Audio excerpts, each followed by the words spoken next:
Hello everybody, it's jBrereton here again with another episode of Dominions 4. Let's see what's going on. So I got a message from Niflheim, trying to make Shadow Imp assassins very good. That's a message from me to everyone saying you must kill TNN. Got some fire snakes in the cap, got some grey eagles over in Witchhaven. Niflheim has got a new unnamed guy as their prophet, shameful, and we also forgot to name ours, which is equally bad, but then we're being attacked by 4 people, so mine was on other things. Over here, Soramatia is somewhat recovering actually, which is well done them. Long dead Partholonians, those seem pretty good. So these are probably a magic enhanced unit, I think. That is what I would take away from that, but anyway. We lost a province, these things happened. We took Lepintha for the price of 1 raptor, very good. Witchhaven, he's finally double cast Wolf and Winter, so we might be in some danger there. Lepintha, which we just took, got a good luck event, very handy. That's Niflheim right there, so that's where we're at. Set them to attack there. I may actually go back to over here, and we'll just try and spike them a little bit, provoke them. Try and get a bit more of a war between these guys going. What else is there to do? Right. So this guy over here, General, the fire snakes from the back a little bit. This guy's blood hunting. I'm not sure why I set that up actually. Just get him researching. Maybe give the Skull Mentor to a less vital mage. There we go. So this is going to mean that we've got enchantment 6 coming in 2 turns, which is quite handy. Although we don't actually have a capable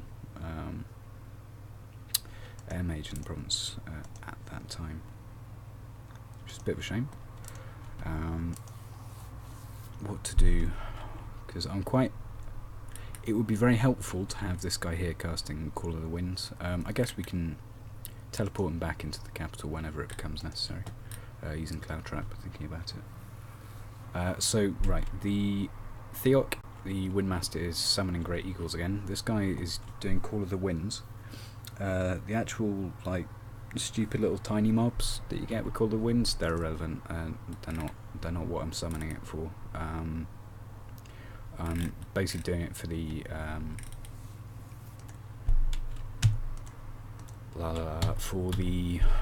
commander, who is a Great Hawk, which is perfectly acceptable flying commander. Them with a couple of these Great Eagles. They're not particularly good at fighting, but they can easily smash down a fort. These guys have got siege bonus 10, plus their relatively high strength, which is, 18 squared, so let's call it 3 times regular siege power, plus an extra 1. So effectively there are 14 or 15 siege power each. That's pretty strong, especially when there's quite a lot of them, so well worth using. Sorry if you can hear me drinking some tea. I've got a bit of a flu at the moment, so I'm trying to keep my fluids up while I'm chatting. I don't know why this stay behind guy's here. Maybe he was just there as a scout. But so be it. It's quite tempting to, assuming this attack goes horribly wrong for them, because it probably will, the one that they're about to launch. It would be pretty good as an idea to get ready to attack this with the raptors and also with the Grey Eagles. In fact, everything in that province, to be fair, and then we can complete the palisades in here, just to make sure we have an additional source of basically so we can trace the line to all of our provinces that are giving us any income at the moment. Niflheim actually appears to have quite weak Dominion, it looks like. just given by the fact that we've been able to push them back still conclusively over here. Same actually goes for Soramatia, but then again we did have a temple up there for quite a long time. What next? What next? Yeah, you just keep preaching or whatever. You do you, man. Peak Kailasa Bliss. What are we going to have you get up to? So we've got quite a lot of water gems. We haven't really got a particularly good way to use them just yet. Although we are casting Contact Yakshini this turn, so that'll give us a good good alternative. But yeah, just got to think, because Frost Dome, I doubt we're going to get much use of. These guys are quite new players, so they're not using very much in the way of remote attack spells.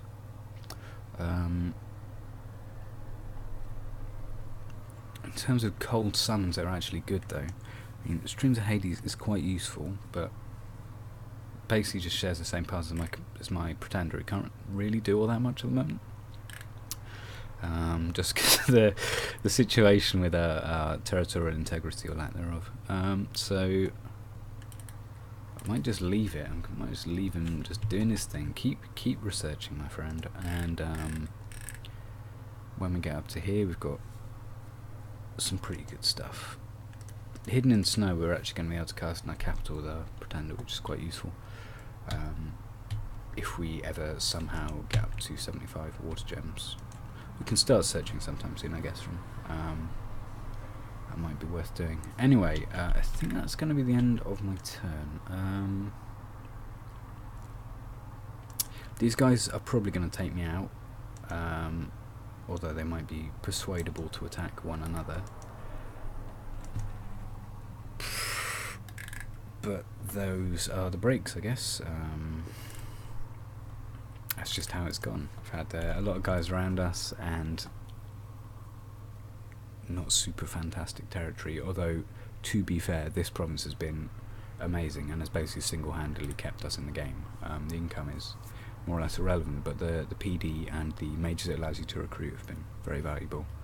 And I hope, if nothing else, that the mages in here, my scripting of the mages in here has taught one or two of you a little bit about how a Earth 1, Death 1 mage can actually be very dangerous. Anyway, thank you very much for watching. I've been jBrereton, and goodbye.